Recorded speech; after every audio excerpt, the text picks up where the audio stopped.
Hi friends, welcome back to my channel. So మనమైతే 1857 తిరుగుబాటు గురించి చూస్తున్నాం కదండి.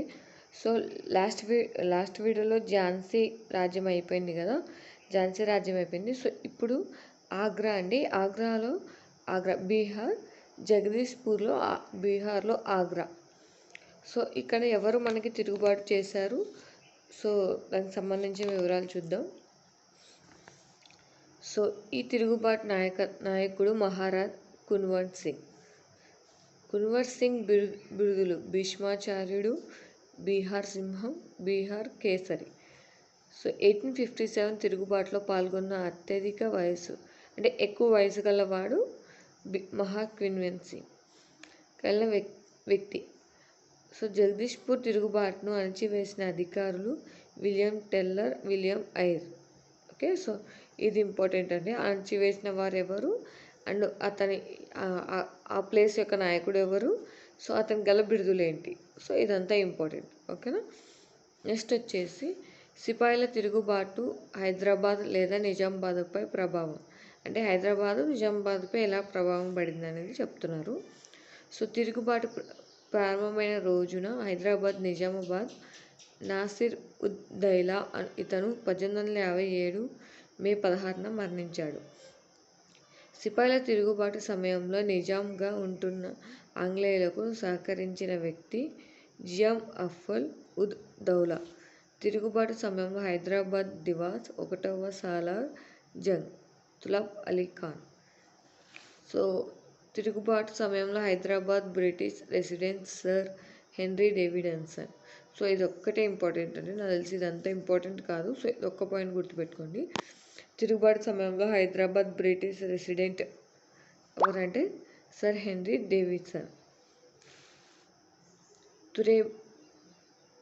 తురేబజ్ ఖాన్ తిరుగుబాటు. ఇతను రోహిల్లా సైనికుల నాయకుడు. రోహిల్లాలు అనగా వివిధ ప్రాంతాల నుండి హైదరాబాద్కు వచ్చిన నిజాం సైన్యంలో చేరిన మహద్దీయులు. సుమారు 5,000 మంది రోహిల్లా సైనికులతో కలిసి హైదరాబాద్లోని బ్రిటిష్ రెసిడెన్స్ భవంతిపై తురేబజ్ ఖాన్ దాడి చేశాడు. ఈ దాడిలో తిప్పికొట్టిన నాటి Hyderabad British resident sir Henry Davidson.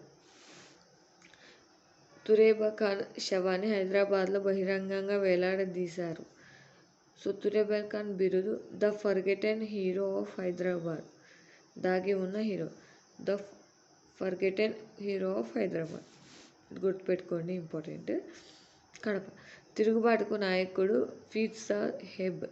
భారతదేశ చక్రవర్తిగా ప్రకటించిన బహదూర్ షా విజయాన్ని కాంక్షిస్తూ కడపలో బ్రిటిష్ వారిపై 1857 ఆగస్టు 28న షేర్ సాహెబ్ జిహాద్ ప్రతిజ్ఞను ప్రారంభించారు. కర్నూలు కుతుబ్ షా హిలా కాలం నుంచి కర్నూలులో పాలెగాండ్రులకు స్వాధికారులుండేవారు. వహీబీ ఉద్యమాల పట్ల సానుభూతి వహించిన నిజాం సోదరులు ముబారిజ్ ఉద్ దౌలా వహీబీ ఉద్యమాన్ని సయ్యద్ మహమ్మద్ ప్రారంభించారు. వహీబీ ఉద్యమం పట్ల సుముఖంగా ఉన్న కర్నూలు నవాబు గులాం రసూల్ ఖాన్. సో కర్నూలు నవాబ్ గులాం రసూల్ ఖాన్ వహీబీ ఉద్యమానికి మద్దతుగా ఆంగ్లేయులపై తిరుగుబాటు చేయగా ఆంగ్లేయులు ఇతనిని బంధించి తిరుచునాపల్లి జైలుకు తరలించారు. సో ఈ కర్నూలు, కడప నాకు తెలిసి ఇది ఇంపార్టెంట్ కాదండి, మనం ముందు చూసాం కదా. సో ఇక్కడ వరకే ఇంపార్టెంట్. సో ఇవి జస్ట్ తెలుసుకోండి ఊరికే. ఓకేనా. నెక్స్ట్ విశాఖపట్నం చూడండి. విశాఖపట్నం సవర తిరుగుబాటు, కోరుకొండ సుబ్బారెడ్డి తిరుగుబాటు. సో ఇదంతా ఇంపార్టెంట్ ఏం కాదండి. నెక్స్ట్ వచ్చేస్తే మనకి తిరుగుబాటు ఫలితాలు. సో ఇవి ఇంపార్టెంట్. 1858 నవంబర్ 1న విక్టోరియా మహారాణి ఒక ప్రకటన జారీ చేసింది. ఈ ప్రకటన ప్రకారం ఇంగ్లీష్ ఈస్ట్ ఇండియా కంపెనీ పాలన రద్దుపరచబడింది. భారతదేశ పరిపాలనను ఇంగ్లాండ్ రాజకుటుంబం స్వీకరించింది. గవర్నర్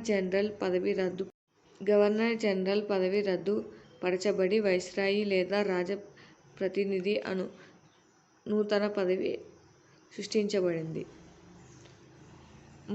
మొదటి వైస్రాయ్ లార్డ్ కానింగ్ భారత వ్యవహారాలను పర్యవేక్షించడం కోసం క్యాబినెట్ హోదా కలిగిన భారత వ్యవహారాధికారి పదవి సృష్టించబడింది. మొదటి భారత వ్యవహారాల రాజ కార్యదర్శి సర్ జాన్ స్టాలిన్.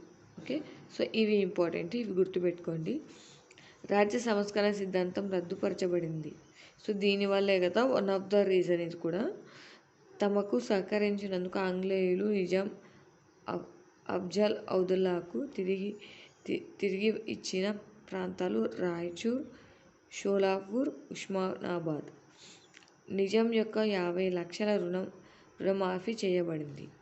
సో ఇది కూడా ఇంపార్టెంట్ కాదు, ఇది ఒకటి ఇంపార్టెంట్. నిజాం ఔదుల్లాకు ఆంగ్లేయులు ప్రదానం చేసిన బిరుదులు: the star of India, faithful ally, knighthood. So ఇవి కూడా ఇంపార్టెంట్ అండి.